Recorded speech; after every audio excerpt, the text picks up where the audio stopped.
talk to you? Yeah. I'm doing a storytelling challenge on YouTube, and I want to invite you to be my audience. And you don't need to show your face. Are you interested? Sure. Okay. So what I'll do is I'll just sit here and record myself telling the story, and you can just listen or like respond or not. Yeah. Does it sound okay to you? Yeah. Does it take long? 15-20 minutes. Is that? Yeah, sure. Okay. Well, Hope it's a thank good you. story. Well, I'm not sure about that. Okay. I'll try my best. And let me just get the camera. I hope I don't waste your time. And thank you so much. I'm really nervous doing this. And are you here on? Do you live here or are you traveling home? No, I'm traveling. Oh, you're traveling. I have a son who goes to school. So I'm just visiting and I'm going back I see. tomorrow. I see. Okay. So here I am. Okay.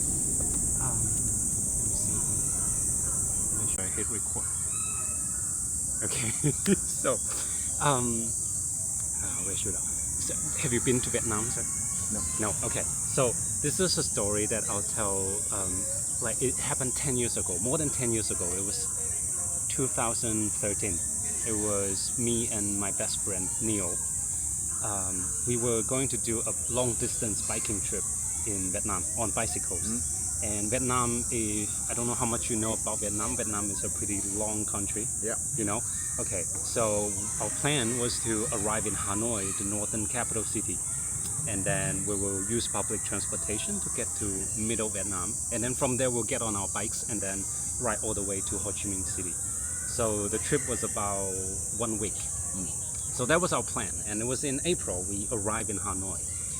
And when we arrived in Hanoi, there was some unexpected situation that we didn't include in our planning.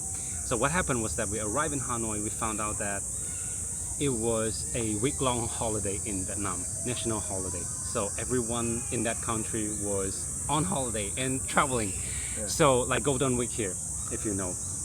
And our plan when we wanted to take a train or a bus, a tour bus, to bypass the northern Vietnam, but all the bus they were sold out. All the train tickets they were all sold out. So, you know, we've been looking forward to this bicycle trip because Neo and I, we biked a little bit like separately by ourselves, and we've been wanting to do this bicycle trip together.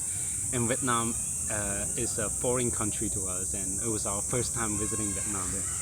So we already got into the country. We got to Hanoi already, but we just couldn't get to the start of our bicycle trip. So we were really just frustrated.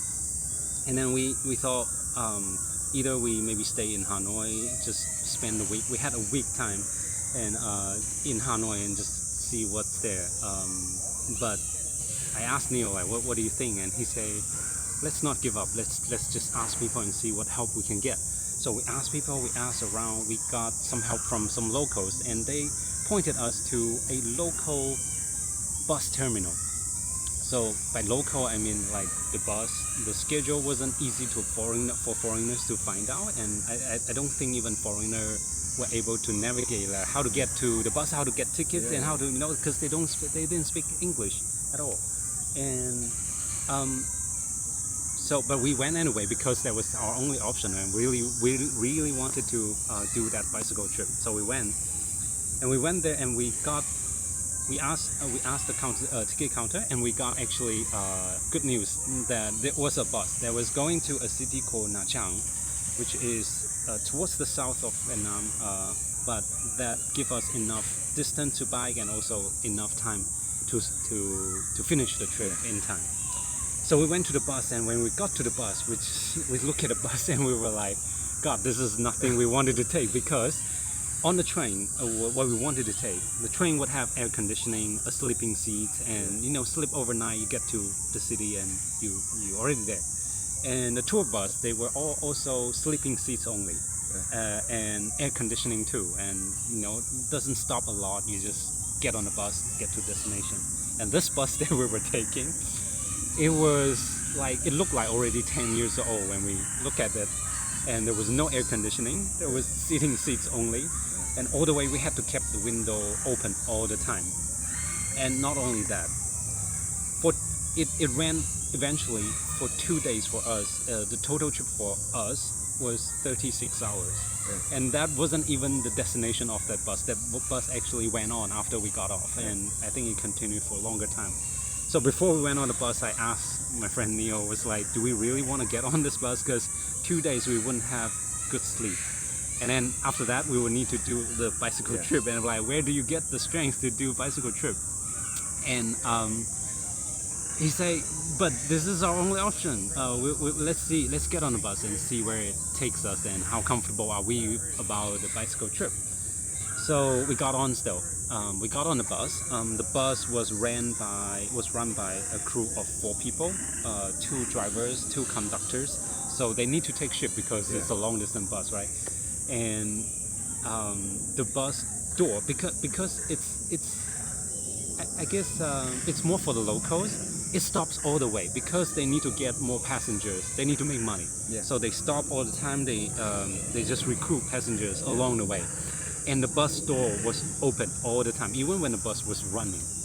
And the conductor would just stand on like next to the door and just shouting like outwards and say like, I didn't understand Vietnamese, but I think they were just shouting out where the bus was going, and then like, do you want to get on the bus? So they actually got passengers on and off. So along the way, there were people got on, got off. I think me and Neil were the passenger who took the longest distance on that bus for 36 hours.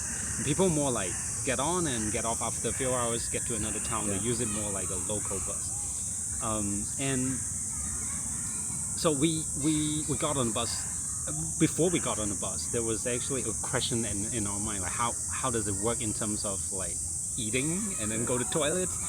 And we thought maybe it's a good idea to go to a store to get some food before we got on the bus, but we didn't have time because the bus was departing already when we got there. So we just have to trust that they stop somewhere for food. So luckily that was what happened.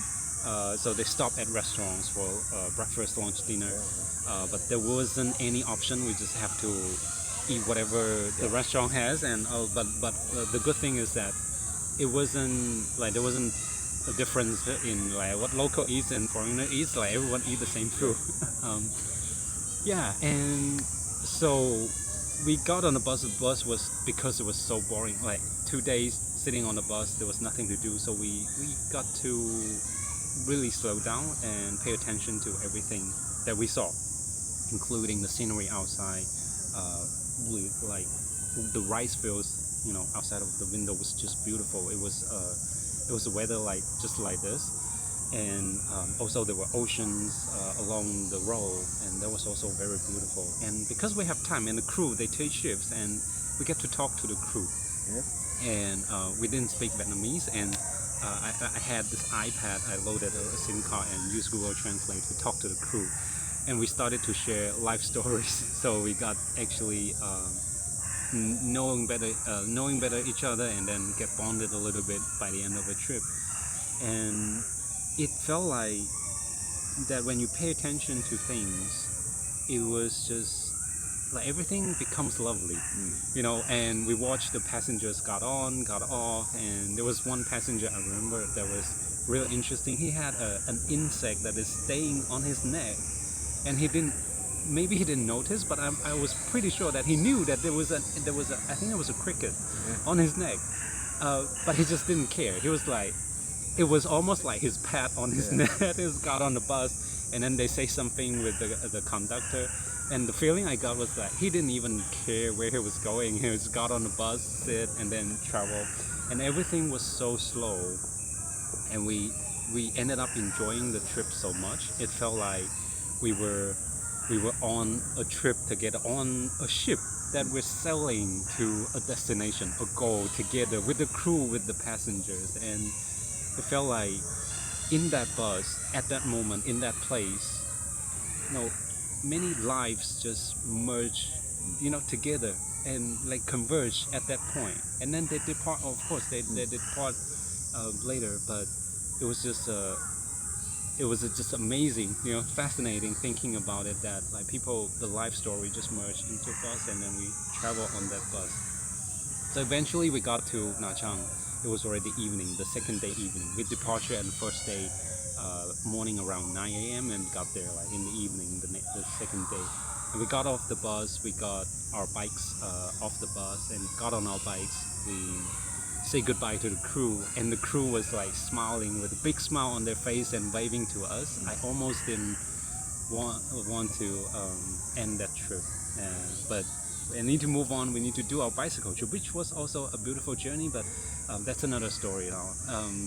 So yeah, that was the story that I wanted to tell, and why I wanted to tell that story is really I realized that there are challenges in life, there are challenging moments in life, or things that you look at it, you say I don't want to do it, or it sounds horrible.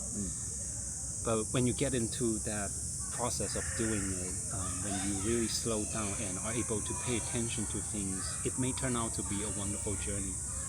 And now it was a memory from 10 years back, but now 10 years later I'm thinking about the story and telling it to people. So I really appreciate that memory and what it brings me. And yeah, that's a story that I wanted to tell. Nice story. Thank you for listening. Yeah. Thank you. No problem. Okay, I will. It's a good story. Thank you so now much. I know it. Very nice. Thank you. So you have a YouTube channel? Yeah, I started last month. Yeah. I've been doing challenge. Last month I did a 30 days talking to the camera challenge. So basically, I wasn't really comfortable talking to the camera. Yeah. And also showing my face on the camera. Yeah. But I thought I'll just do it. Yeah. I did it last month. It was very interesting experience. What's your channel then?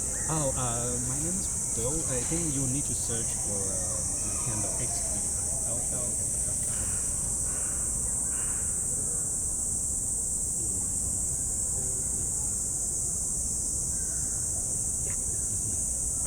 Cool. I'll subscribe to your channel. Thank you. Thank you so much. Nice.